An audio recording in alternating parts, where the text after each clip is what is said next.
Pertama, orang yang tidak menyukaimu. Kamu bisa sopan, suka membantu, tidak mengganggu siapapun. Ya tetap aja ada orang yang gak suka. Kadang bukan karena kamu yang salah.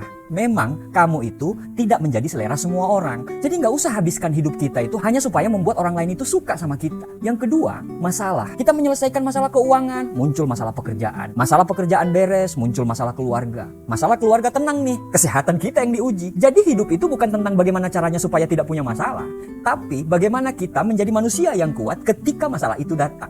Yang ketiga, kegagalan. Sepintar apapun kita membuat sebuah perhitungan, tetap ada aja rencana-rencana yang tidak pernah jalan. Bisnis bisa rugi, keputusan bisa salah. Jadi nggak usah takut gagal. Kamu itu harusnya takut pada kegagalan yang membuatmu bisa berhenti untuk mencoba. Keempat, kehilangan. Ya kita tidak pernah bisa lepas dari kehilangan dan memang itu berat. Ada kalanya ketika kita kehilangan uang, kehilangan kesempatan, bahkan kehilangan orang-orang yang kita sayangi. Tapi ada satu hal yang harus kita camkan, bahwa tidak semua yang datang dalam hidup kita itu ditakdirkan untuk tinggal selamanya. Ada yang datang hanya pada satu perjalanan fase hidup kita. Yang kelima, omongan orang.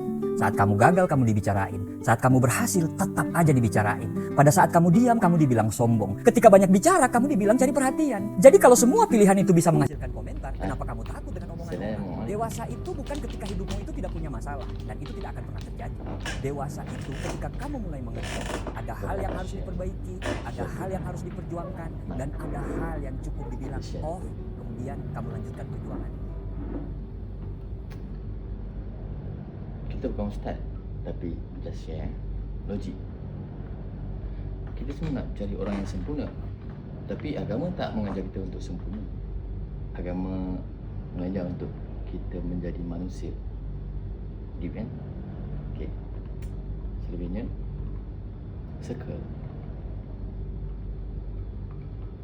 Bila kita jumpa orang, member, stable, tak kisahlah siapa-siapa, seeloknya kita bersembang tentang kisahlah Tuhan kita, tentang agama, Allah, tentang impian korang, tentang apa lagi? Tentang business grow, tentang duit. Dan seterusnya, bila berkenaan tentang circle, kita akan, kalau kita bercampur dengan circle yang buat duit, kita akan buat duit. Tapi kalau kita bercampur dengan circle yang buang duit, bila kata C circle, saya bagi awak korang 3 C. 3 C. First C iaitu circle. Second C, commitment. Yang ketiga, konsisten. Kalau tak ada 3 ni yang berkualiti, so-so, tapi better kecilkan circle, cuba fokus diri, sehingga you rasa macam, apa pasal aku duduk sini, aku buat apa dengan diorang ni, sampai rasa macam ada sekali tu nak tengok wayang kan. Saya duduk dalam wayang tu berapa jam ni, 3 jam kan, 2 jam, rasa macam buang masa kan. Sebab kita dah biasa habit kerja kan. So now kita cuba untuk rasa, nikmati, bukanlah nak kata apa, drop ke apa ke, tak. Okey je, kita rasa, kita nikmati.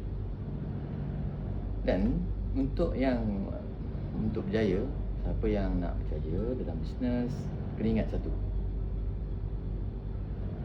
dulu okey lah, tak ada exposure, maksudnya yalah, tak ada internet kan, susah kan, semua nak visual, okay, right.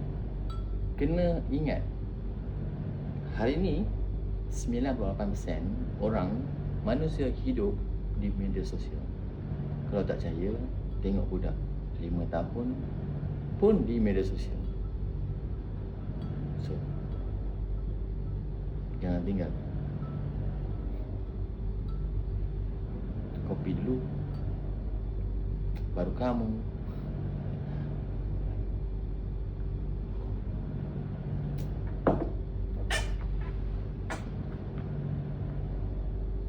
satu-satu.